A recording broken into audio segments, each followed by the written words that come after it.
시편 113편부터 시편 118편까지는 6월절 만찬에 사용되는 송용이며 기도로 알려져 왔습니다.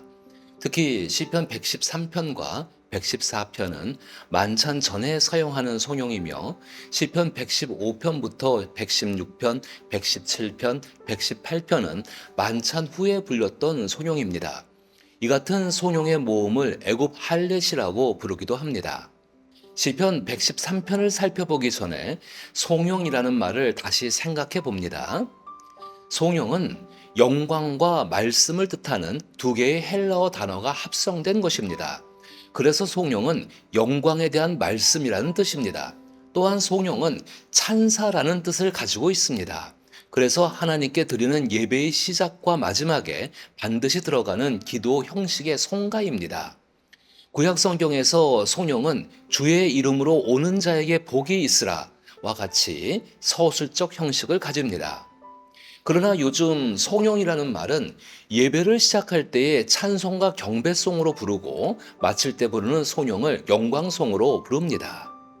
송영은 하나님께 대한 찬양이며 기도입니다.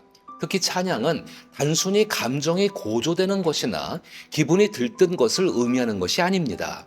찬양은 찬양을 받으시기에 합당하신 유일하신 하나님의 속성과 인격과 행동의 하나하나를 곡조에 맞춰 말하는 것입니다.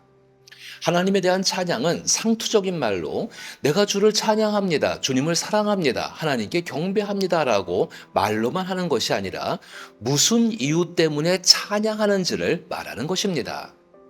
시편에서 찬양하는 것을 보면 할렐루야로 멈추지 않고 계속해서 찬양을 불러일으키는 하나님의 특별한 간섭하심을 구체적으로 말합니다. 따라서 송영은 하나님을 구체적으로 말하는 것입니다. 그리고 그 영광을 보고 듣는 자들에게 힘을 주는 것이 곧 찬양입니다. 이것은 기도 역시 마찬가지입니다. 하나님이 어떤 분이라는 것을 깨달았을 때 그분의 자비와 사랑과 신실하심과 정의로우심을 목격한다면 우리들은 찬양하고 기도하고 싶은 마음을 가눌 수 없을 것입니다. 찬양과 기도는 우리가 도저히 거부할 수 없을 정도로 강력하게 우리의 영혼에서 터져 나오는 것입니다. 이런 찬양과 기도를 통한 송영을 6월절 만찬 전후에 행했다는 것은 오늘의 그리스도인들에게도 특별한 메시지를 주고 있습니다.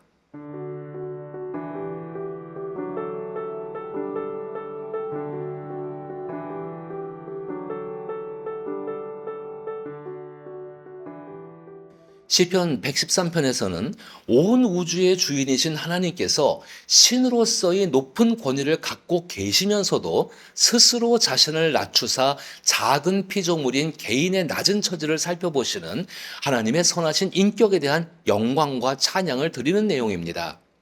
1절부터 3절을 봅니다.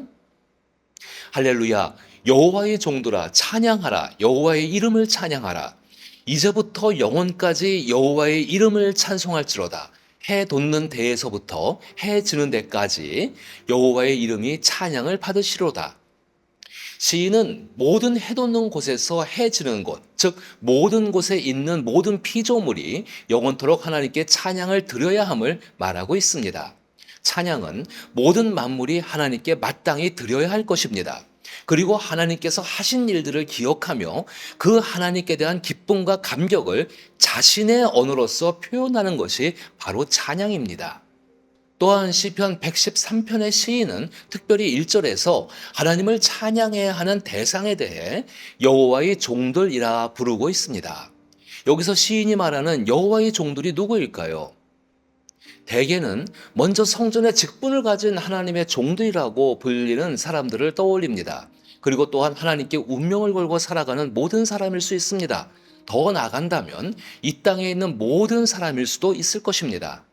그런데 성경은 하나님께서 창조하신 존재 중에서 특히 가련하고 궁핍한 자들, 소위 사회로부터 약자로 불리는 사람들을 구원하시며 그들에게 하나님의 인자와 자비를 베푸시는 은혜를 강조합니다. 이것은 이스라엘과 하나님과의 관계 역사에서도 보여지던 이스라엘 민족이 갖는 특수성과도 관련이 있습니다.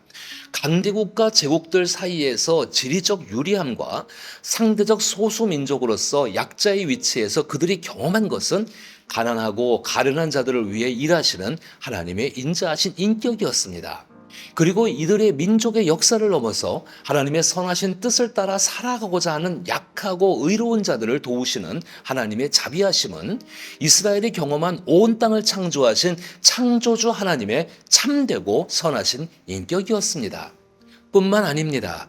4절부터 6절을 보면 지극히 높으신 하나님이신데 그 하나님이 자기를 스스로 낮추는 모습을 통하여 시인은 그 하나님께서 우리 가운데 오셔서 어떤 일을 행하셨고 어떤 이들을 살피셨는지를 더욱 주목합니다. 7절부터 9절은 선하시고 인자하신 하나님의 인격이 특히 스스로 낮추시기까지 하시면서 돌보시고 살피시는 이들이 누구인지를 말합니다. 7절을 보면 가난한 자를 먼지 더미에서 일으키시고 궁핍한 자를 거름 더미에서 들어 세우셔서 8절에 그들을 지도자들과 함께 세우신다고 말합니다. 또한 임신하지 못하던 여자를 집에 살게 하시며 자녀들을 즐겁게 하는 어머니가 되게 하신다고 말합니다. 이 짧은 구절에는 하나님의 선하시고 인자하신 인격과 창조주와 구원자로서의 하나님의 인격이 잘 담겨 있습니다. 먼저 7절부터 9절까지에 나오는 사람들을 주목해 보면 당시 사회적으로 특권을 가지지 못한 자들, 쉽게 이야기하면 비주류 혹은 소외계층에 해당하는 사람들이었습니다. 가난해서 성 밖의 쓰레기 더미에서 먹을 것을 찾아 헤매는 먼지 더미에 있던 가난한 자들, 그리고 예를 들어 질병 따위 때문에 율법이라는 굴레 안에서 공동체로부터 쫓겨나 고통당하는 거름더미에 가련한 추방자들, 그리고 마치 임신하지 못하여 슬퍼하던 한나를 떠오르게 하는 구절은 당시 임신하지 못한 여자를 향한 수치와 모멸의 시선과 쫓겨나게 돼도 아무것도 이상할 게 없는 그 시대의 가련한 자를 대변하는 듯한 임신하지 못하던 여자. 시인은 이렇게 당시 가련한 사람들을 회복시키시는 하나님의 인격을 찬양합니다.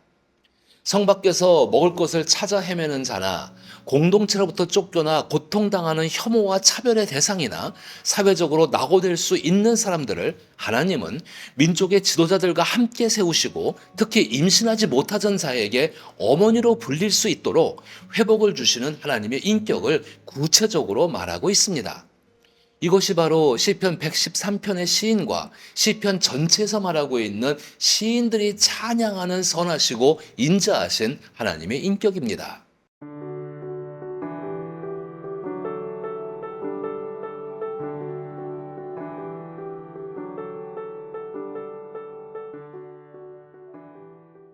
이처럼 시편의 시인들이 하나님을 찬양하는 이유는 매우 분명합니다. 그들의 역사를 통해 그리고 현재 자신들의 삶 가운데 그리고 장차 이루어질 하나님의 구원사의 연속됨은 동일했고 지속되었고 그리고 앞으로 동일할 것이고 지속될 것이라는 확신 때문입니다. 그리고 이 시편에서 말하듯 스스로 낮아지셔서 이 땅에서 몸소 시편 113편이 말하는 구원을 보여주시고 이루어 주신 분이 바로 예수 그리스도이십니다. 그리고 성경은 예수 그리스도를 참 하나님의 아들이시며 참 하나님이라고 고백합니다. 따라서 우리는 하나님께서 이 땅에 오셔서 하신 일들을 기억하며 예수 그리스도를 믿는 믿음 가운데 동일한 역사가 이루어지기 위해 예수님의 행적과 말씀을 기억하며 기도해야 합니다. 특히 우리 또한 하나님을 찬양할 수 있는 분명한 이유를 가지고 있어야 합니다. 찬양의 분명한 이유가 자신의 개인적인 경험에서 비롯되는 것을 넘어서 하나님의 분명한 말씀과 약속을 경험함으로 말미암아 하나님은 이와 같으시다라고 고백할 수 있는 하나님의 말씀과 약속에 대한 자신의 증거를 지니고 있어야 합니다. 진리의 하나님은 그것을 우리 가운데 주시기를 원하십니다. 하나님 말씀과 약속은 진리입니다. 진리에 대한 확신은 행동하시는 하나님을 신뢰하며 자신도 하나님의 말씀과 약속을 위해 행동하게 합니다. 예를 들어 자신이 혹은 다른 사람이 이사야가 말하고 있는 것처럼 사람들이 자기의 일상에 두기를 싫어하는 상한 갈대, 꺼져가는 등불의 신집처럼 되었을 때 상한 갈대를 꺾지 않고 꺼져가는 등불의 심지를 끄지 않는 연약한 자의 소망을 외면치 않으시는 하나님으로 인해 자기 일상에서 힘을 얻어 하나님과 함께 동행할 수 있습니다. 하나님은 높은 곳에 계시는 분이시지만 스스로를 낮추셔서 꺼져가는 등불의 심지와 같은 사람을 찾아오시고 만지시며 포기하지 아니하시고 위태한 일상의 삶을 돌보시고 그들을 이끌어 주십니다. 이런 것을 기억할 때 이스라엘 백성이 유월절 만찬 전에 이 송영을 불렀던 이유가 무엇이었을까요? 유월절은 애굽에서 구원받은 것을 기념하는 절기입니다. 이스라엘은 십계명 가운데 하나님께서 말씀하신 것처럼 너희가 전에는 애굽에서 종노릇하던 종살이하던 사람인 것을 기억하고 내가 너희를 구원하였음을 기억하라라는 말씀을 그들은 항상 기억하고 있었습니다. 오래전에 있었던 유월절을 시작으로 자신들이 낮고 천한 사람, 가난하고 궁핍하여서 먼지더미와 거름더미와 그리고 자녀를 임신하지 못하여서 쫓겨날 수밖에 없는 가장 천한 취급을 받을 수밖에 없는 사람이었는데 하나님께서 스스로 찾아오셔서 하나님의 말씀과 약속을 따라 행동하심으로 말미암아 구원받은 사람의 일상을 살게 되었음을 찬양하고 감사하며 기도하는 것입니다. 이처럼 유월절의 핵심은 애굽의 마지막 재앙이었던 애굽인들의 장자의 죽음과 그로 인해 이스라엘이 그 끔찍한 애굽의 종사이로부터 해방을 경험했던 상징처럼 예수 그리스도라는 어린 양의 죽음입니다. 이 어린 양의 죽음은 이스라엘 백성에게 구원과 해방과 자유의 일상을 살게 했습니다. 시편에서 말하는 찬양과 기도를 통한 송영을 유월절 만찬 전후에 행했다는 것은 오늘의 그리스도인들에게도 세상죄를 짊어지시고 죽임을 당한 어린 양이신 예수 그리스도로 인해서 주어진 일상을 사는 사람들에게 그 일을 행하신 하나님을 기억하며 하나님께서 주신 너의 삶을 살아내라는 것입니다. 그리스도인의 일상은 죄와 허물로 인해서 죽을 수밖에 없는 우리를 하나님의 아들 예수 그리스도가 찾아오셔서 우리를 구원하여 주시고 믿음을 주시고 그 믿음으로 살아가게 하시는 일상입니다. 부활하신 주 예수께서 갈릴리 바닷가에서 물고기를 잡아야 하는 제자들의 일상에 친히 오셔서 아침 식탁을 차려주시고 보내신 성령으로 그들의 일상에 함께 하시는 일이 지금도 계속되고 있음을 믿어야 합니다. 따라서 오늘 나의 일상 속에 함께 하시며 하나님 말씀과 약속을 이루셔서 마음의 울림과 느낌을 가지고 하나님의 말씀으로 영광을 드리는 송축의 삶이 되게 하십니다. 이처럼 우리의 일상 속에서 한 가지 한 가지를 행하시는 그 하나님의 역사 속에서 하나님의 것들을 경험하고 하나님의 말씀과 그리고 약속을 이루는 그 일 가운데 자기 자신을 희생할 수 있는 일들 속에서 하나님께서 베푸시는 은혜를 경험할 수 있는 일상의 삶을 살아낼 수 있길 나사렛 예수의 이름으로 축복합니다.